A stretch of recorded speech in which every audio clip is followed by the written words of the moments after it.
ஆண்டவராகிய இயேசு கிறிஸ்துவின் நாமத்தினாலே அருமையான காலவேளையிலே அன்பான கர்த்தருடைய ஊழியக்காரர்களுக்கு என் அன்பின் வாழ்த்துக்களையும் ஸ்தோத்திரத்தையும் சொல்லிக் கொள்கிறேன்.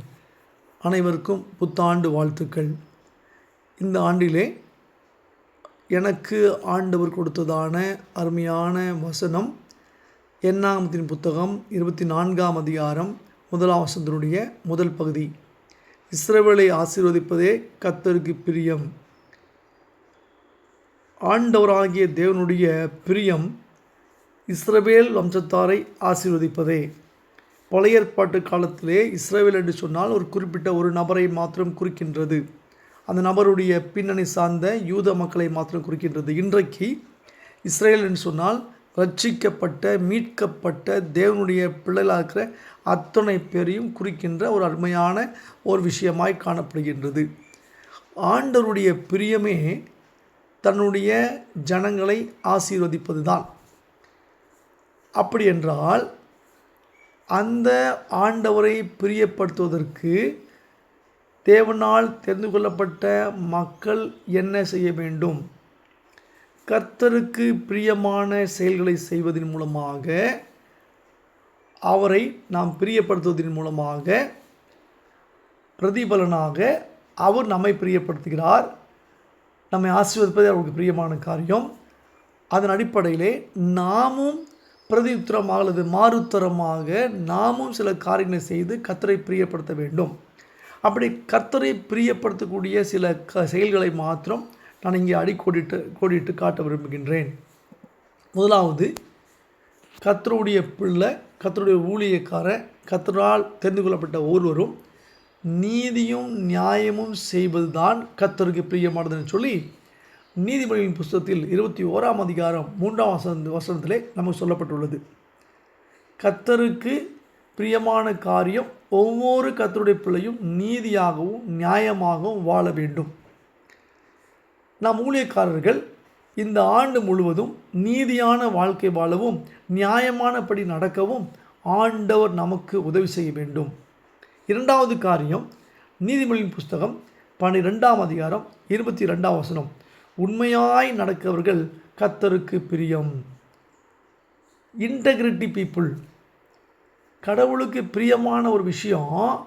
நாம் எந்த அளவுக்கு ஊழியம் செய்கிறோம், எந்த அளவுக்கு நம்ம ஓடி ஓடி உழைக்கிறோம் என்பது இல்லை.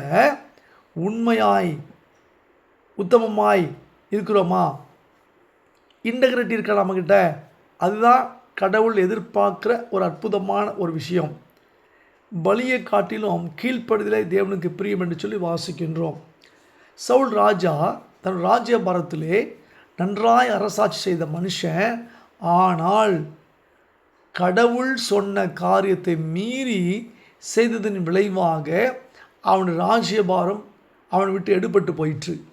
இன்றைக்கு நாம் தேவனுடைய பார்வையிலே உண்மையாய் உத்தமமாய் கர்த்தருக்கு ஊழியம் செய்கிறோமா என்பதை சற்று யோசிக்க வேண்டும். அதுதான் அவருக்கு பிரியமான காரியம். அடுத்தது மூன்றாவது காரியம், செம்மையானவர்களின் ஜெபம் கர்த்தர் கேட்கிறார். அப்படின்னா செம்மையானவர்களுடைய ஜெபம், செம்மையானவர்கள் ஆண்டவருக்கு பிரியமானவர்கள். நீதிமொழிகள் 15ஆம் அதிகாரம் 8ஆம் வசனம். ஆகவே செம்மையான மனிதர்கள், செம்மையாய் காரியங்கள் நடப்பிக்கிறவர்கள் தேவனுக்கு பிரியமான மனிதர்களாய் காணப்படுகின்றார்கள். அதோடு மாத்திரமல்ல, தமக்கு பயந்து தமது கிருபைக்கு காத்திருக்கவர்கள் மேல் கர்த்தர் பிரியமாக்கிறார். நம்ம மேலே ஆண்டவர் பிரியமாக இருக்கணும்னா நம்ம அவருடைய கிருபைக்கு காத்திருக்கணும். அவருக்கு பயந்து உண்மையாய் உத்தமமாய் நேர்மையாய் நீதியாய் நியாயமாய் காரியங்கள் நடப்பிப்பது தான் தேவனுக்கு பிரியம் என்று சொல்லி சங்கீதங்களின் புஸ்தகம் 147ஆம் சங்கீதத்தினுடைய 11வது அடி இப்படியாக சொல்கின்றது. கர்த்தருக்கு நாம் காத்திருக்க வேண்டும் என்று சொல்லி. அதோடு கூட பார்த்தீங்கன்னு சொன்னால், உற்சாகமாய் கொடுக்கிற இடத்தில் தேவன் பிரியமாகிறார் என்று சொல்லி 2 கொரிந்தியர் 9ஆம் அதிகாரம் 7ஆம் வசனம் சொல்கின்றது. ஆகவே நாம் தேவனுக்கு பிரியமான மக்களாய் நடப்பதற்கு, நாம் தேவனுக்கு உகந்தவர்களாய் நடப்பதற்கு நாம் முயற்சிக்க வேண்டும். நாம் ஆண்டவர் அப்படிப்பட்ட காரியம் செய்வதற்கு நம்ம உதவி செய்ய வேண்டும். ஸோ உற்சாகமாய் கொடுத்து நம்ம எப்படி விசுவாச மக்கள் இடத்தில் உற்சாகமாய் காசு காணி கொடுக்க சொல்லி கேட்குறோமோ அதுபோல் நாமும் உற்சாகமாய் கொடுத்து தேவ நாமத்தை உயர்த்த வேண்டும். இதனால் காலவெளியிலே தேவன் நம்ம கொடுத்த அருமையான வார்த்தைகளுக்காக கர்த்தருக்கு நன்றி சொல்கிறேன். May God bless you. Thank you pastors. God be with you. Happy New Year.